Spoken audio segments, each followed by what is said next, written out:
Yeah, I guess that's how we're feeling about the bus right now. I'm feeling pretty greasy too, to be honest. We're Sean and Ash, and for the past year, we've been turning this 27-foot school bus into our first home. On wheels, that is. We demoed the whole thing and got a little creative at some points. As we near the end of this tiny home build, we're so excited to share our journey with you on our travels around the Americas. Subscribe and come along for the ride.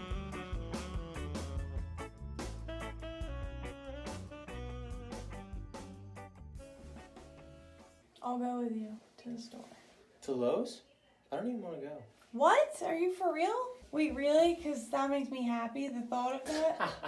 But I did mentally prepare myself to go. Realistically, I can't use the molding until I have the chop saw. Oh, so there's logic. I thought we were focusing on internal things. I'd rather we save money, get everything we need from IKEA. So you want to do it in this order. Cabinets, install the sinks and the drains, which is going to be like PVC under the bus leading to the gray tank. And then toilet. And then we could do the mini wood stove and vent it through the roof. Yeah, and hook up the stove to the propane. Yeah. Probably like have that done. I want it to be done, especially like I'd rather your first time doing gas, like you watch someone do it, so that the first time isn't, you know, the last time.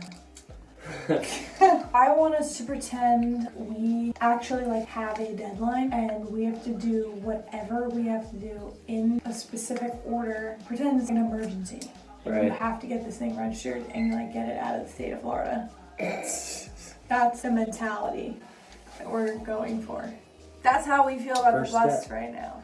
Yeah. And it's just like, we're not going to make any progress if we don't make our purchasing decision. Because in order to make progress, we have to buy cabinets. In order to make progress, we have to buy the supplies for the vent, buy the sink hardware underneath, and the drain hardware. Yeah, it's a lot. Yeah, I would love to go to IKEA this weekend. Yeah, I guess that's how we're feeling about the bus right now. I'm feeling pretty greasy too, to be honest. So are we going to Lowe's or do we not have to? We don't have to go to Lowe's. Yes. Oh my god. Do you know, like, You were like, my whole aura just became relaxed. it's like, it's Lowe's. I have like a vein, like a forehead. I think that's what I mean. Going on. Or is that a bone? Or is it a pimple? Pimple. It's a pimple. It's a zit. It's a zit, like, and a little bit of a forehead vein. See, we're wearing sweatshirts and jackets. It's getting to be cold. And it's so funny because this summer, actually recall myself a number of times being on the bus and thinking about how I can't wait until it's chilly out because it would be so much more comfortable to work on the bus than be uncomfortably sweating and like super dehydrated. But alas, it's freezing. You know what else is over by Lowe's actually? Joann's Fabrics. Ooh, so is Cold Stone. It's nowhere near Gold Stone. Hello. Back in the bus. It's been a little bit. Me and Ashley took a little trip back to the NJ. It was short and sweet. Got to see some family, other people we didn't really get to see just because of, you know, where the world is today. Let's stay positive. We're getting close to that end goal. And we're doing some more finishing work today. Finishing up some of the trim. I'm going to go over a little bit of how I do that. It's very, you know, if you're a contractor, you know what the hell's going on. But I don't know, some people might not. So something that I would probably have appreciated a little how-to. Because when I first started doing it, I was like just blowing up the trim. I would put the blade down and it was all the wood would go everywhere. I'd waste all the trim. I'm like, geez, what the heck? Like, is this the right tool for this? You just gotta go slow. Make sure it's at the 45-degree angle or whatever angle you want it at. In this case, I'm gonna go 45. And then I'm sure some other projects will come up as the day tags along. And then I'm gonna go meet up with Ashley later and we're gonna go to IKEA. That is life right now. Happy to be back. I really missed it. I really did. So first off, I'm just going to find the measurement here. It's going to be measured to the tip of the 45-degree angle. So it's about 23 3/8.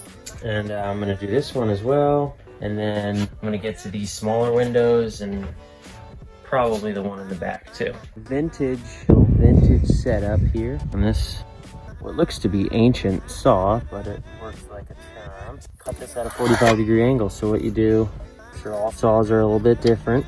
Want to get the blade going the correct way. 45 degrees.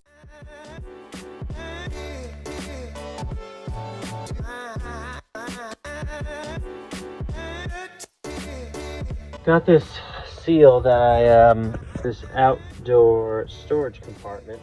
I've had a little bit of trouble making sure this thing is leak proof. So it's not like there's a bunch of water that gets in there, but I'll open it and there I see that there's like a little water in there. And I'm like, how the heck does it get in? I'm guessing it's coming through the hinge here. Looking back on it, wish I got something that was prefabricated, but I wanted to maximize storage in the boxes you buy. While they're, you know, beautiful and very sturdy, there's not that much room, and I had so much room under there that I wanted to utilize. So I would say we quadrupled our space as far as one of those boxes is concerned, taking a little bit more time to make sure it's sealed. And another thing that I might have done differently.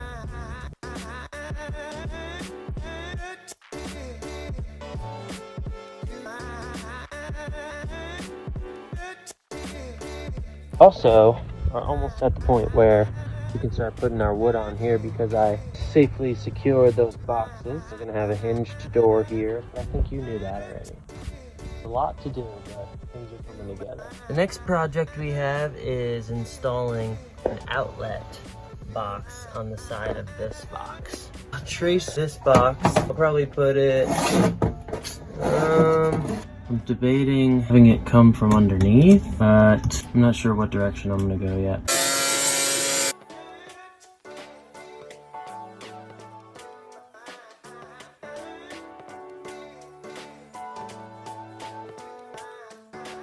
Now I'm just gonna sand this down because this is where the seal is gonna sit. You know, most people would probably use a grinder, but I'm gonna cover these up as well, and then I'm gonna probably secure them to the wall or something, but I used this tubing to make sure it was protected and running through there. We'll just loop around into the back of the outlet.